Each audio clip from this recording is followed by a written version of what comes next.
Di tengah hiruk-pikuk arus globalisasi dan perkembangan modern, akar sejarah suatu kelompok etnis seringkali menjadi jejak berharga yang terlupakan.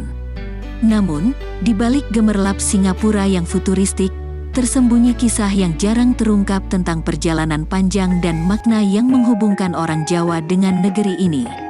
Dari gelombang migrasi pada awal abad ke-19 hingga pergeseran budaya yang menyatu dengan zaman, mari kita gali lebih dalam tentang jejak sejarah orang Jawa di Singapura, yang kini menjadi bagian tak terpisahkan dari komunitas Melayu Muslim yang lebih luas. Jumlah migran Jawa meningkat pada bagian akhir abad ke-19. Pada tahun 1891, sekitar 8.541 orang Jawa tercatat tinggal di Singapura. Ada beberapa alasan bagi peningkatan emigrasi Jawa. Pertama, kondisi di Jawa Tengah saat itu sulit, terjadi ledakan penduduk, kemiskinan, dan kelangkaan tanah. Kedua, orang Jawa aktif direkrut untuk bekerja sebagai buruh kontrak untuk perkebunan skala besar dan industri pertambangan di wilayah tersebut. Orang Jawa dianggap sebagai sumber tenaga kerja alternatif bagi orang Cina dan India. Para perekrut yakin bahwa orang Jawa akan lebih mudah berbaur dengan penduduk lokal Melayu dan akan baik dalam membersihkan hutan belukar karena mereka tinggal di daerah pedesaan. Malaya, termasuk Singapura, adalah wilayah pertama yang mengimpor buruh Jawa, sehingga wilayah ini memiliki jumlah imigran Jawa terbesar. Antara tahun 1886 dan 1890, sekitar 21.000 orang Jawa menandatangani kontrak kerja dengan Protektorat Tionghoa Singapura sebelum ditempatkan untuk bekerja di berbagai lokasi. Mereka direkrut oleh agen yang membayar biaya perjalanan mereka. Sebagai gantinya, buruh Jawa ini dikontrak untuk bekerja selama jangka waktu tertentu oleh pemberi kerja yang ditunjuk oleh agen. Selain alasan ekonomi, banyak orang Jawa datang ke Singapura untuk menjalani ibadah haji di Mekah, Arab Saudi. Karena pembatasan perjalanan yang diterapkan oleh pemerintah kolonial Belanda, sulit bagi para peziarah Jawa untuk langsung pergi dari Hindia Belanda, sekarang Indonesia, ke Mekah. Sebagian besar peziarah Jawa harus melakukan perjalanan ke Mekah melalui Singapura, di mana persyaratan perjalanan Inggris lebih tidak ketat. Para peziarah Jawa ini sering bekerja di Singapura dan Malaya selama berbulan-bulan atau bahkan bertahun-tahun untuk mengumpulkan dana yang cukup untuk ibadah haji mereka. Dalam perjalanan pulang, beberapa peziarah Jawa akan menetap di Singapura atau bekerja di pulau itu selama beberapa tahun untuk melunasi utang mereka. Selama pendudukan Jepang, Jepang membawa sekitar 10.000 pekerja Jawa yang diwajibkan. Setelah berakhirnya pendudukan pada tahun 1945, sebagian pekerja ini kembali ke Jawa, sementara yang lain memilih menetap di Singapura. Pada tahun-tahun pasca perang, banyak pria muda Jawa atau keluarga Jawa keturunan yang tinggal di Malaya bermigrasi ke Singapura untuk peluang kerja yang lebih baik. Pada tahun 1960-an, banyak orang Jawa yang tinggal di Singapura telah berasimilasi ke dalam komunitas Melayu Muslim yang lebih besar.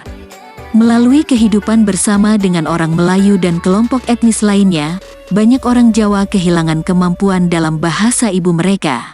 Tinggal anak-anak orang melu ngomong Jawa tuh wis bilang kabeh. Tapi menawa saiki enek internet itu bisa Iya. Jadi nampaknya saiki wis mula sadar. Yo, pasal aku nih kadang-kadang ngomong karo bojoku. Kita nih wong Jawa, nek ngumpul sebagai wong Jawa. Selain itu, pendidikan bahasa Inggris dan reformasi agama merusak banyak praktik Jawa tradisional yang merupakan bagian dari identitas etnis mereka. Orang Jawa di Singapura sekarang umumnya menganggap diri mereka sebagai bagian dari komunitas Melayu Muslim karena mereka secara luas membagi agama, bahasa, dan praktik budaya yang sama. Permukiman Jawa pertama di Singapura adalah Kampong Java atau Kampong Jawa.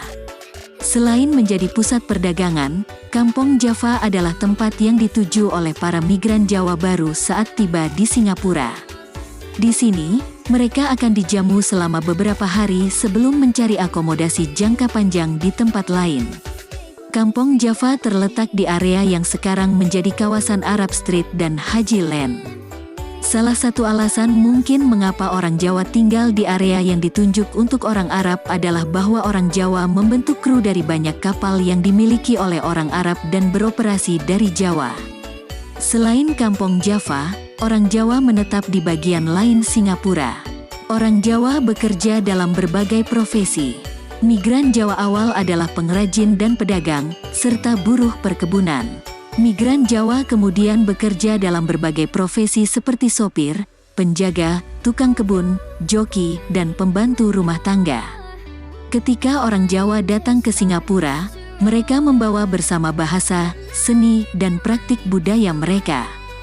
Beberapa orang Jawa tua di Singapura masih berbicara dalam bahasa Jawa di rumah, tetapi banyak generasi muda orang Jawa lebih lancar dalam bahasa Melayu yang mereka pelajari di sekolah sebagai bahasa ibu mereka. Orang Jawa memiliki tradisi seni yang kaya, termasuk tari Jawa, pertunjukan wayang kulit, dan musik gamelan. Beberapa tradisi ini tetap berkembang di Singapura meskipun hanya ada sekelompok kecil praktisi yang tersisa. Grup seni tradisional Teja Timur membantu menjaga tradisi ini tetap hidup dengan mengadakan pelajaran wayang kulit, wayang orang, drama tari, dan tari rakyat Jawa. Grup ini juga menampilkan bentuk seni Jawa tradisional yang dikenal sebagai kuda kepang, tarian yang diiringi gamelan di mana para penari jatuh dalam trans. Orang Jawa memiliki praktik sosial dan budaya yang serupa dengan orang Melayu karena agama dan ketaatan mereka terhadap adat istiadat Melayu tradisional yang dikenal sebagai adat. Sebagai umat Muslim, mereka mengikuti kode etik Muslim dalam hal makanan dan berpakaian.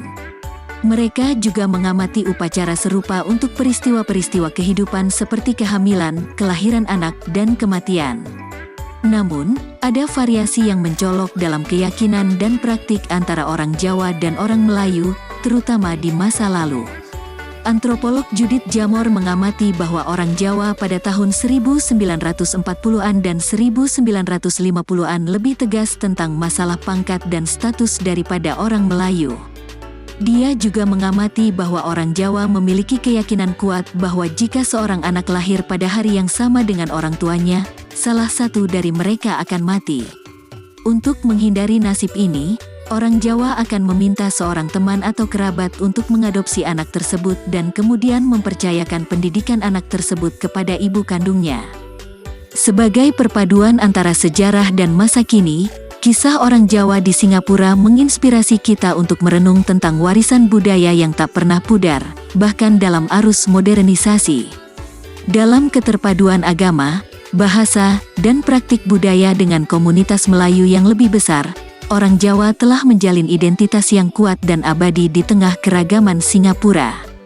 Dengan mengenang perjuangan para migran Jawa yang datang mencari harapan di pulau ini, serta upaya mereka dalam mempertahankan akar budaya mereka, kita diberi pelajaran berharga tentang arti penting memahami dan menghormati warisan nenek moyang kita. Semoga kisah orang Jawa di Singapura terus memancarkan cahaya sebagai inspirasi bagi generasi-generasi mendatang, mengingatkan akan pentingnya menghargai sejarah yang membentuk kita, sambil tetap terbuka terhadap peluang dan perubahan yang membentang di depan.